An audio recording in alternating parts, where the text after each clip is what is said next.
But that's why I love Curb Your Enthusiasm, because they have the structure written out, the scene written out, but they're like, okay, guys, this is what's happening. Go. Mm-hmm. And they can improv the whole thing. And it's so good. Yeah. So That's like the good. Seth Rogen crew and like all of Yeah. them. I think there's just two different types. course. There's very, very strict per line, per motive, per like straight up you act it, you Yeah. like, and then there's just like let the actors, like a Woody Allen is very much, I can't remember who he was talking to, it was my favorite thing. He went and had a meeting with one of his actors and they were telling the story, I forget who it was. And he goes, so did you read the script? And they were like, yeah. And he's like, so you can say everything that's in it or don't say anything and just change it. I'll see you on set Monday. What? And that was their meeting. He came down and have coffee with him, but Woody Allen just lets his actors act. But you got to think too, because we've kind of talked about this years ago, but when it comes to different projects, having this Academy Award winning film that is just the most brilliant writing you've ever seen compared to a brilliant comedy that is filled with incredible comedians and improv geniuses, it's two different things. I completely understand both sides. But if you're having the serious drama, you might be like, you know what? Like, what was the Manchester by the Sea? That one was like they were really strict. I think you just hit it on the head. It is drama can't have any fat because you're taking people on a true emotional journey. Comedy is supposed to be in the moment, funny, surprise people. There can be beats.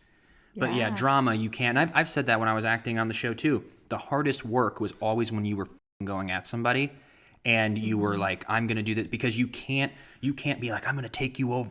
And then I'm going to, you lose all the confidence. Yeah. You So lose the power when you're stumbling on your words. But if you're just like talking normal, we're having a conversation, it's fine. Or if I'm trying to be, funny, you can take the beats and you can deliver it in a way.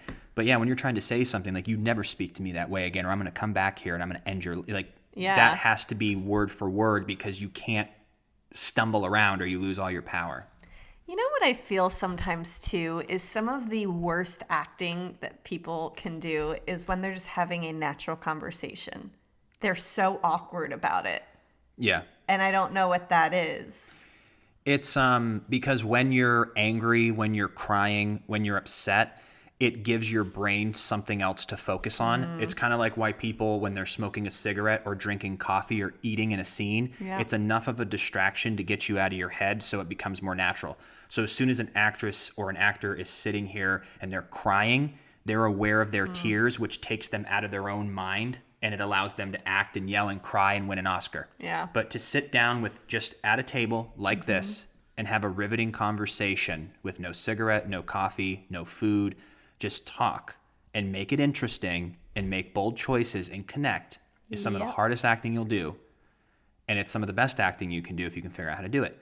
And that's what I attest when people say me and Chandler had good chemistry. It's because we could sit at a table with not moving our hands, look at each other, and have a riveting conversation without anything else, and people feel that. That's some of the best acting you can do. And I've submitted that in the past, but it never played. That. People don't care. They want to see the crying and the yelling, and I did that this year. But that's not hard once you're a good actor. Yeah. What's hard is to actually have a normal conversation because there's nothing distracting you. It's so crazy. It's really cool though with Days that they gave you guys a little bit of flexibility when it came to, word for word, because they let you guys kind of make it your own, which I think is really nice too, as long as you're getting the message across, because they're a drama, they don't have to do that.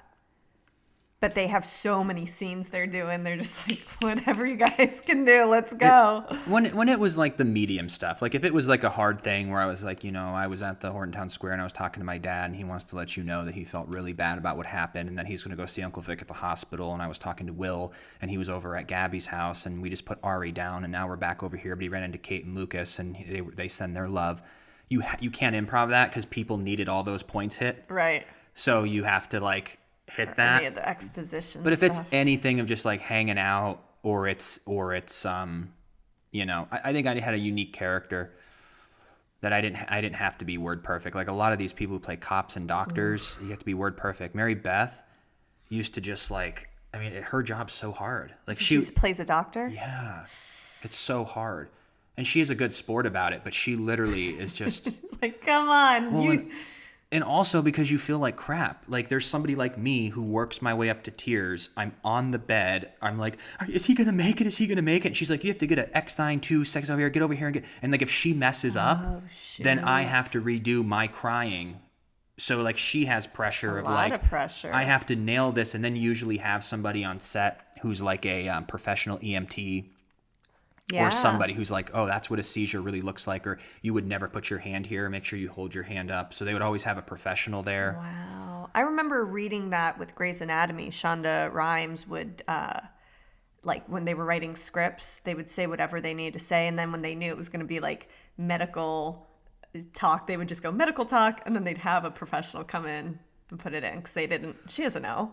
Oh, yeah. So she'd write everything she wanted for the characters or whoever the writers were on that, but they would just pause it with medical talk, and then they get a professional come in. Yeah. Because how would you know as a writer? Even on days, I'm sure they don't know the actual writers, everything word perfect about medicine. Yeah, you'd have to like have someone come in. So a lot goes into that kind of stuff. Well, it makes you realize though, if you like, I don't know how people who play, maybe they start to learn, but I don't know. Because if you don't know what you're saying, you can't connect to it. You just watched a clip from the Members Only podcast. How fun was that? If you're not getting enough Freddie and Alyssa, if you're like, listen, Freddie, Alyssa, I need more. Well, then maybe you can become a member. Becoming a member will give you access to an additional podcast every single Sunday at 3 p.m. Eastern. And the last Sunday of every month, the podcast is live in our members only group. So if you want to become a member or learn more of how to become a member, you can click the link below, click join on YouTube or support now on Facebook, and gain access to exclusive content, the bonus episodes, behind the scenes, and so much more. We appreciate your support so much, and we'll see you on the next clip.